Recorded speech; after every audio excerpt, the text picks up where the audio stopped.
जिला बालीगुड़ार आराध्य देवी माँ पाटखंडाଙ୍କ कृषिभित्तिक गणपर्व कांदुल भोजयात्रा एवं भेटघाट अनुष्ठित हो जाइछि। कांदुल भोजयात्रा हेउछि शह शह वर्षर परंपरा। एही परंपरा आज भी अतुट रहिछि। एही यात्रा फाल्गुन मासरे पालित होइथाय। माँ पाटखंडाଙ୍କ प्रमुख पर्व भाबरे बेस जनाशुना।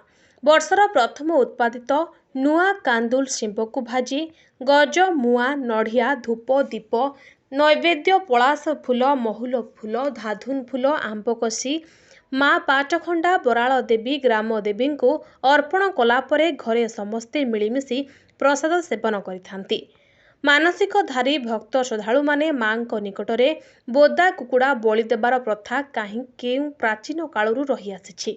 कंधमालर संस्कृति परंपरा को जीवित करबा एवं एही सर्वप्राचीन गणपर्व को सार्वजनीन करबा पई पूर्वरु बहु दाबी होई आसुथिला। तत्कालीन उपजिल्लापाल अनुपम साहा मंदिर परिचालना कमिटी को एही यात्रा जाकजमारे करबा पई पालन करबाकू निर्देश देइथिले, किंतु फलप्रद होई नथिला। स्थानीय लोकों बहु दाबी परे चलित वर्ष दुर्गा पूजा समितिर नूतन कमिटी नियारा ढंगरे यात्रा पालन करिथिबारु बालीगुड़ावासी खुशी प्रकट करिसेंती। कंधमाल जिला बालीगुड़ारू अशोक मिश्रଙ୍କ रिपोर्ट नीलादृश्य मीडिया लाइव।